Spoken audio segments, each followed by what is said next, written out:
अस्सलाम वालेकुम रहमतुल्लाहि व बरकातहू।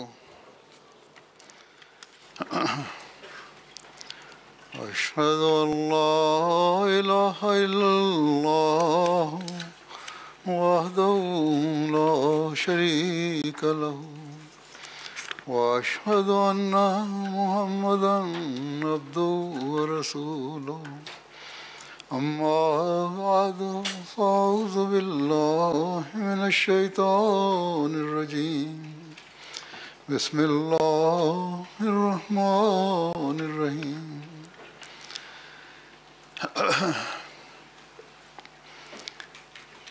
आज ये संदात हासिल करने वाले যারা সার্টিফিকেট গ্রহণ করেছেন এসব মুরব্বী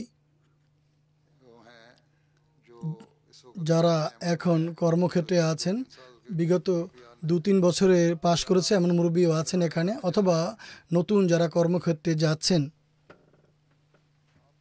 আপনারা এই সংকল্প নিয়ে এবং এই উদ্দেশ্যে, এই নিয়তে এবং এই অঙ্গীকার নিয়ে জামিয়ায় ভর্তি হয়েছিলেন যেন হযরত মসিহ মউদ আলাইহিসসালাতু ওয়া সালামের মিশনকে সম্পূর্ণ করতে পারেন। সেই মিশন সফল করতে হবে যা তিনি আলাইহিসসালাতু ওয়া সালামের প্রতি এই যুগে অর্পণ করা হয়েছিল, আর তা হলো ইসলামের বাণী বিশ্বের প্রান্তে প্রান্তে পৌঁছানো এবং নিজেদের ব্যবহারিক আদর্শ দ্বারা জামাতের সদস্যদের মানকেও সেই মানে অধিষ্ঠিত করতে হবে যদ্বারা তারা হযরত মসিহ মউদ আলাইহিসসালাতু ওয়া সালামের হাতে বয়াতের দায়িত্ব পালন করতে পারেন। আর এটি তখনই সম্ভব যখন আপনারা স্বয়ং এই দায়িত্ব যথাযথভাবে পালনকারী হবেন।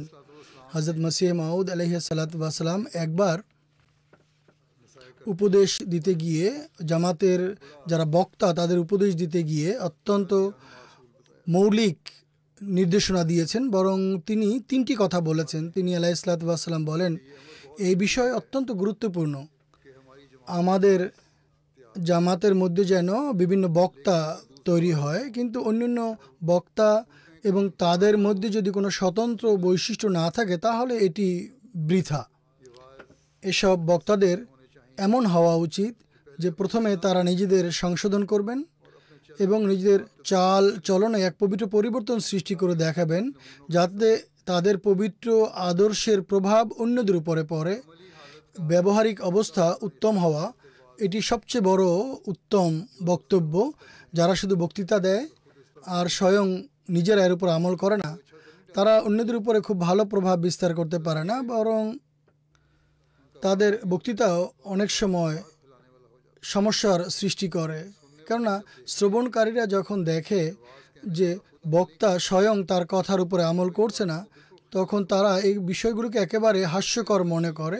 তাই সবচেয়ে প্রথম যে বিষয়টি গুরুত্বপূর্ণ বা বক্তার জন্য যেটি প্রয়োজন তা হচ্ছে তার ব্যক্তিগত আদর্শ বা নিজের ব্যক্তিগত অবস্থা।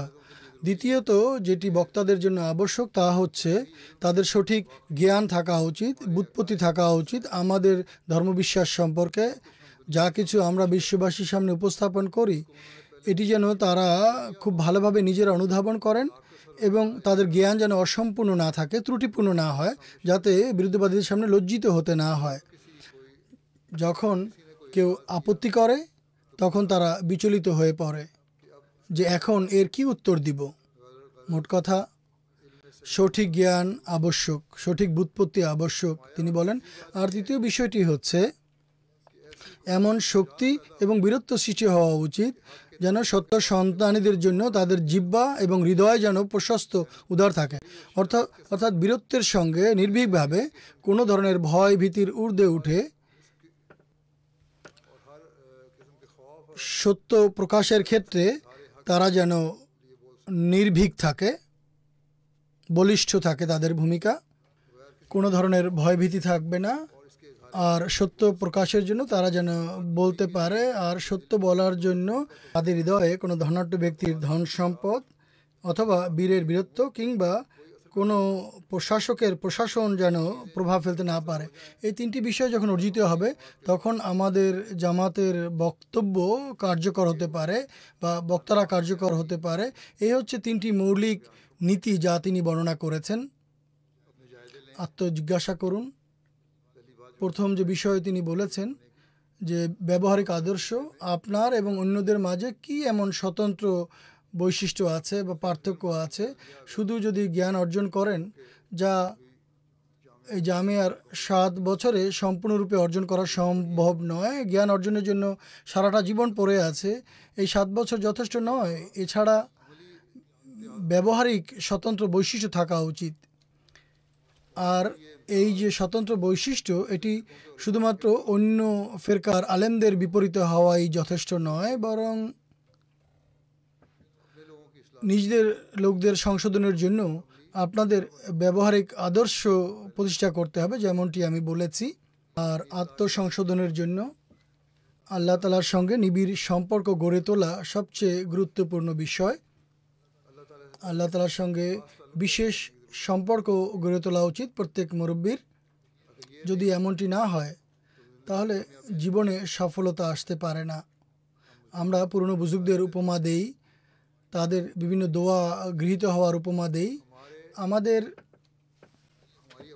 নিজেদের ব্যবহারিক আদর্শ এমন হওয়া উচিত যাতে আমরাও সেসব আদর্শের সত্যায়নস্থল হতে পারি। ইবাদতের মান উন্নত করার চেষ্টা করা উচিত। তাহাজ্জুদের প্রতি মনোযোগ দেওয়া প্রয়োজন।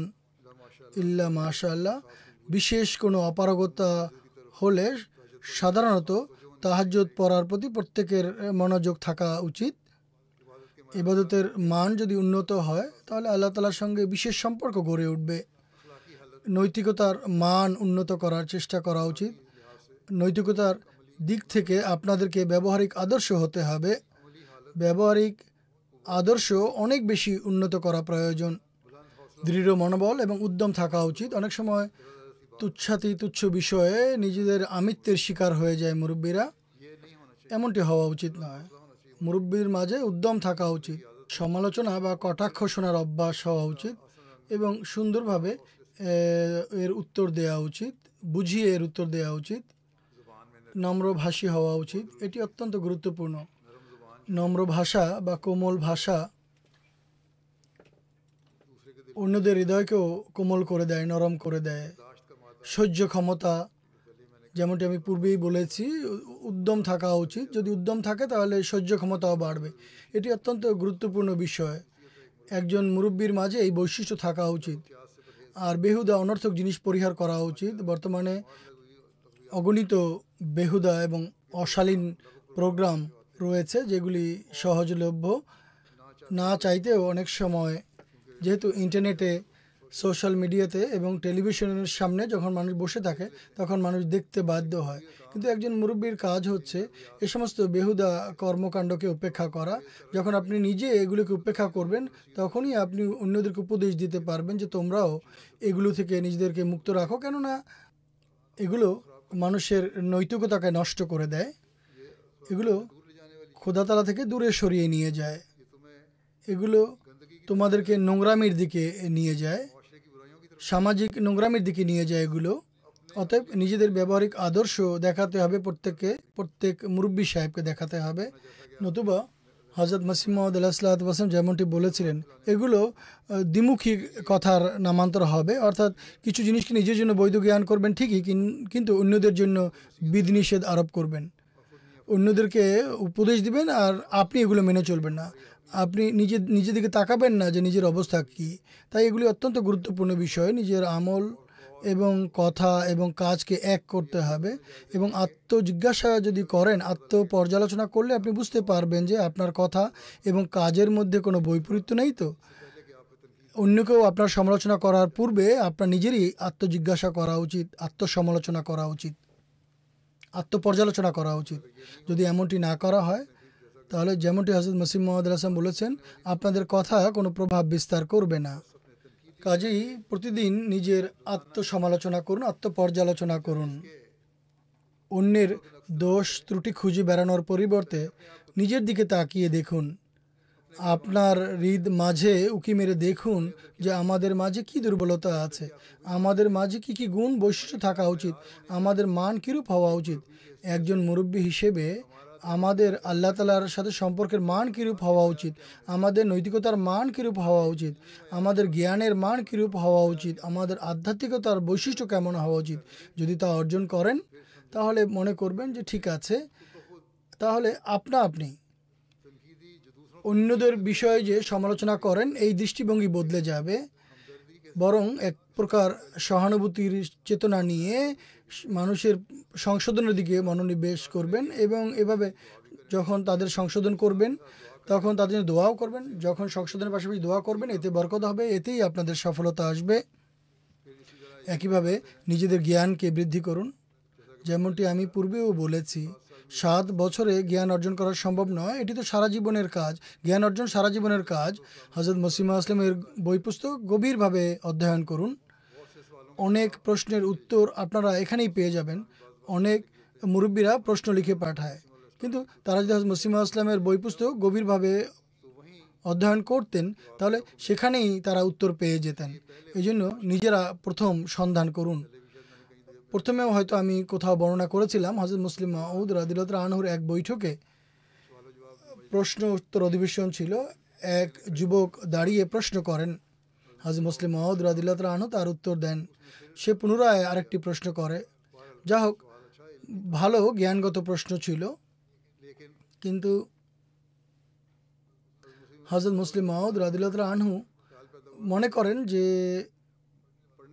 মনে হচ্ছে যে এই ছেলেটি শিক্ষিত, কিছু না কিছু জ্ঞান তার মাঝে আছে। তাই তিনি জিজ্ঞেস করেন যে তুমি কি করো। সেই ছেলে বলে যে আমি জামিয়ার শিক্ষার্থী। তখন তিনি বলেন, তুমি যদি জামিয়ায় পড়াশোনা করো তাহলে আমি তোমার প্রশ্নের উত্তর দিব না, তুমি নিজে সন্ধান করো, এর উত্তর তুমি খুঁজে বের করো, তাহলে তুমি উত্তর পেয়ে যাবে। তাই সর্বপ্রথম মূল বিষয় হচ্ছে জামিয়ার শিক্ষার্থীদের এবং যারা মুরব্বী হয়ে যান বিশেষভাবে তাদের খুব গভীরভাবে অধ্যয়ন করে বিভিন্ন প্রশ্নের উত্তর খুঁজে বের করা উচিত। আমাদের আল্লাহ তাআলার ফজলে অনেক মুরব্বী আছেন, কর্মক্ষেত্রে আছেন, তবলিগের ক্ষেত্রে আছেন, তরবিয়তের কাজ করছেন। তারা আহমদীদের বিভিন্ন প্রশ্নের উত্তর দেন, আহমদীদের প্রশ্নের উত্তর দেন এই জন্য যে তাদের জ্ঞান অর্জন করার আগ্রহ আছে, শখ আছে এবং তারা খুঁজে বেড়ান যে কোন জায়গা থেকে জ্ঞান অর্জন করা যায়। এরপর তারা নিজেদের জ্ঞানের অবস্থাকে সুন্দর করছেন, সমৃদ্ধ করছেন এবং এর লাভ তাদের নিজেদেরও হয় এবং অন্যদেরকেও তারা লাভবান করে বা উপকৃত করে। এরপরে আরেকটি বিষয় হচ্ছে যে কোনো বিষয়ে কথা বলার ক্ষেত্রে সৎ সাহস থাকা উচিত, কিন্তু প্রজ্ঞার সাথে বলতে হবে। হিকমতের সাথে কথা বলা গুরুত্বপূর্ণ। ভয় থাকবে না, তবলিগ করার জন্য ভয় পেলে চলবে না, ভয় করার কোনো প্রয়োজনও নেই, কিন্তু প্রজ্ঞার সাথে কথা বলুন, তাহলে সেই কথা মওজাতুল হিকমার গণ্ডীভুক্ত হবে। আপনার কথা অন্যের উপরে প্রভাব বিস্তার করবে এবং এতে মানুষ প্রভাবিত হয়। একইভাবে তরবিয়তের ক্ষেত্রেও ভুল দেখে সেটিকে আপনারা খণ্ডন করবেন, কিন্তু সেখানেও প্রজ্ঞা অবলম্বন করুন। এখানে অনেক অভিযোগ আসে মুরব্বিদের সম্পর্কেও এবং কর্মকর্তাদের সম্পর্কেও যে তারা মানুষের সামনে এমনভাবে আমাদের সাথে কথা বলেছে বা আমাদের দুর্বলতা তুলে ধরেছে যার ফলে আমাদের অসম্মান হয়েছে, অমর্যাদা হয়েছে। এই বিষয়টি দৃষ্টিতে রাখবেন। সংশোধনের দিকটি মাথায় রাখা আবশ্যক। যদি কারোর মধ্যে কোনো নোংরামি বা দুর্বলতা দেখেন তাহলে তার জন্য দোয়া করুন এবং পৃথকভাবে তাকে বুঝান এবং অনবরত তার জন্য দোয়া করতে থাকুন। যে জামাতে আপনি কর্মরত আছেন বা যে জায়গায় আপনাকে নিয়োগ করা হয়েছে, পদায়ন করা হয়েছে, সেখানে সেই বিভাগ সম্পর্কে বা যদি আপনি কর্মক্ষেত্রে থাকেন সেখানকার পরিবেশ সম্পর্কে পরিপূর্ণ জ্ঞান অর্জন করুন। যদি কোথাও দুর্বলতা দেখেন তাহলে তাদের মধ্যে তরবিয়তি দুর্বলতা দেখেন তা দূর করার জন্য পরিকল্পনা করুন। তারপর প্রজ্ঞার সঙ্গে মানুষকে বুঝান এবং অনবরত তাদের জন্য দোয়াও করতে থাকুন। দোয়াই আমাদের সবচেয়ে বড় অস্ত্র, এছাড়া সংশোধন হতে পারে না। এরপর আরেকটি গুরুত্বপূর্ণ বিষয় হচ্ছে খেলাফতের সঙ্গে আপনাদের বিশ্বস্ততাপূর্ণ সম্পর্ক থাকতে হবে। আপনারা খেলাফতের সেনাদলে অন্তর্ভুক্ত। আপনারা লেখেন যে আমরা যেন সুলতানের নাসির হতে পারি। সুলতানের নাসির বা সাহায্যকারী হতে হলে বিশ্বস্ততা ছাড়া বা আনুগত্যের উন্নত মান ছাড়া সম্ভব নয়। তাই প্রত্যেকের আত্মবিশ্লেষণ করা উচিত, আত্মপর্যালোচনা করা উচিত। তাদের বিশ্বস্ততার মান এমন কি যা কিছু হয়ে যাক না কেন কখনো তাদের হৃদয়ে কোনো অভিযোগ অনুযোগ জন্মাবে না। আনুগত্যের মান এমন যে নিজের ইচ্ছার বিরুদ্ধে কোনো আদেশ দেওয়া হলেও কোনো টু শব্দ না করে তা পালন করবেন। আর ব্যবহারিক অবস্থা যদি এমনটি হয় তাহলে এটি লাভজনক, আর যদি ব্যবহারিক অবস্থা এমন না হয় তাহলে এটি বিশ্বস্ততাও হতে পারে না আর আনুগত্যও বলা যায় না। আর এই জন্য দোয়া করা একান্ত আবশ্যক। দোয়ায় রত থাকুন যে আল্লাহ তাআলা আপনাকে বিশ্বস্ততায় সমৃদ্ধ করুন, বিশ্বস্ত হওয়ার তৌফিক দিন, আর আনুগত্যের সর্বোত্তম আদর্শ প্রতিষ্ঠা করার তৌফিক দান করুন। একইভাবে আরেকটি বিষয় রয়েছে ব্যবস্থাপনাগত বিষয়। ব্যবস্থাপনাগত যোগ্যতা বৃদ্ধি করা উচিত প্রত্যেক মুরব্বীর। কোনো মরহুম বা প্রয়াত মুরব্বীর অবস্থা আমি বর্ণনা করি বা মোবালেগের অবস্থা বর্ণনা করি। গতকালই আমি চৌধুরী মুনির সাহেবের অবস্থা বর্ণনা করেছিলাম। তাকে যে দায়িত্বই দেওয়া হয়েছিল তিনি স্বয়ং এই সম্পর্কে তথ্য সংগ্রহ করেছেন এবং ক্ষেত্রে বা কাজে কোনো অভিজ্ঞ ব্যক্তির চেয়ে কম অভিজ্ঞতা রাখতেন না, অথচ তিনি মুরব্বী ছিলেন। কোনো কারিগরি প্রশিক্ষণ তার ছিল না। অতএব এই যে প্রশাসনিক দক্ষতা অর্জনের জন্য জ্ঞান আরোহণ করা আবশ্যক, এই জন্য সময় বের করা উচিত। একইভাবে সামাজিক যোগাযোগ মাধ্যমে বর্তমানে সোশ্যাল মিডিয়াতে বিতর্ক আরম্ভ হয়ে যায়। প্রথমেও সম্ভবত কানাডার মুরব্বীদের সঙ্গে আমার একটি মিটিং ছিল।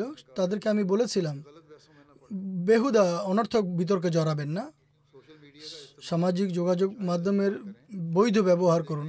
যেখানে দেখবেন যে শুধু বিতর্কের নামে বিতর্ক হচ্ছে আর সবাই নিজের আমিত্বের জালে আটকা পড়ে আছে, সেখান থেকে বেরিয়ে আসুন এবং এই কথা বলে আসুন যে এখন এই বিতর্ক লাভজনক নয় বরং ক্ষতিকর, তাই আমি এর থেকে বেরিয়ে যাচ্ছি। এতে অন্যদের মাঝেও অনুপ্রেরণা সৃষ্টি হবে এবং তারাও বেহুদা বিতর্কে জড়াবে না। তাই এটি অত্যন্ত গুরুত্বপূর্ণ বিষয়। সামাজিক যোগাযোগ মাধ্যমের বৈধ ব্যবহার করুন, অন্যায় বিতর্কে জড়াবেন না। এটি দেখুন যে জামাতের এতে কি স্বার্থ। যদি এমন কোনো বিতর্ক যা জামাতের স্বার্থ পরিপন্থী, এতে কোনো মানবতার স্বার্থ নেই, জামাতের লাভ হচ্ছে না, তবলিগের জন্য সাহায্যকারী প্রমাণিত হচ্ছে না, তরবিয়তের ক্ষেত্রেও এর কোনো প্রভাব পড়ছে না, তাহলে এই বিতর্কে জড়ানোর কোনো প্রয়োজন নেই। এই জ্ঞানগত বিতর্ক যদি হয় তাহলে এর একটি সীমিত গণ্ডি বানিয়ে নিন এবং নিজের জ্ঞানগত মতামত দিন এবং একে ছড়িয়ে অন্যদেরকে এতে ইনভলভ করবেন না বা যুক্ত করবেন না। আর সর্বদা স্মরণ রাখবেন জামাতের যে ঐক্য,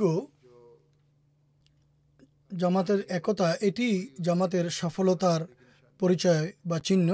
আর মুরব্বীদের এর সর্বোত্তম আদর্শ হওয়া উচিত, এক প্রাণ হওয়ার পরিচয় উপস্থাপন করা উচিত সবসময়। এটা অন্যের উপরও প্রভাব ফেলবে। পবিত্র কোরআনের প্রতি অভিনিবেশ এবং পরিধান আবশ্যক। পূর্বেও আমি বলেছি নিজেদের জ্ঞান বৃদ্ধি করতে থাকুন। এই জ্ঞানের জন্য পবিত্র কোরআনের প্রতি পরিধান আবশ্যক। এতে আপনারা অনেক উত্তর পেয়ে যাবেন এবং যেমনটি আমি বলেছি হযরত মসিহ মউদ আলাইহিসসালামের বই পুস্তক অধ্যয়ন করুন, তার তফসির রয়েছে তা পাঠ করুন। এতে আপনাদের জ্ঞান বাড়বে এবং আধ্যাত্মিকতাও বৃদ্ধি পাবে। এরপর এতে আপনাদের কাজে বরকত সৃষ্টি হবে। একইভাবে জামাতের তফসির আছে, খলিফাদের তফসির আছে অথবা পুরনো বুজুর্গদের তফসির আছে, সেগুলিও পড়ুন জ্ঞান বৃদ্ধির জন্য। যা হোক, একজন মুরব্বীর জন্য অগণিত কাজ রয়েছে, স্বয়ং তাকে কাজ খুঁজে বের করতে হয়। এই কথা বলা উচিত নয় যে আমার জায়গা সীমিত, উপকরণ সীমিত, কাজ নেই, আমি কি করব। যারা কাজ করতে চায় তারা সীমিত উপকরণ দিয়েও তারা নিজেদের কাজ সমাধা করে। ঘানায় সীমিত উপকরণ রয়েছে। আমাদের একজন মুরব্বী সাহেব ছিলেন, তিনি তবলিগের পথ নিজেই খুঁজে বের করেছিলেন। দুর্বল মুরব্বী যারা ছিলেন তারা সেভাবে তবলিগ করতে পারতেন না যেভাবে তিনি করতেন, অথচ তার কাছে সীমিত উপকরণ ছিল। পত্রপত্রিকা নিয়ে বেরিয়ে যেতেন, লিফলেট নিয়ে বেরিয়ে যেতেন, তবলিগ করতেন, রাস্তায় দাঁড়িয়ে যেতেন, এক বিনয় এবং নম্রতার সাথে কাজ করতেন, দোয়া করতে থাকতেন, বাণী এবং তবলিগ পৌঁছাতে থাকতেন এবং দোয়া করতেন, এতে তার কাজে বরকত হতো। এই জন্য এভাবে মুরব্বিকে এক্সপ্লোর করতে হবে, বিভিন্ন পথ খুঁজে বের করতে হবে যে কিভাবে নিত্য নতুন পথ তিনি খুঁজে বের করবেন এবং তবলিগের ক্ষেত্রে এগোতে পারেন, তরবিয়তের ক্ষেত্রে এগোতে পারেন, জামাতের উন্নতির জন্য কাজ করতে পারেন এবং আল্লাহ তাআলার বাণী পৌঁছানোর জন্য কাজ করতে পারেন। সদা মনে রাখবেন, বিশ্বস্ততা, পরিশ্রম এবং দোয়ার মাধ্যমে যদি কাজ করতে থাকেন তাহলে সফলতা আসবে, আর এটি সফলতার রহস্য। আল্লাহ তাআলা আপনাদেরকে এসব বিষয়ের উপরে আমল করার তৌফিক দান করুন। আসুন এখন দোয়া করি।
آمين.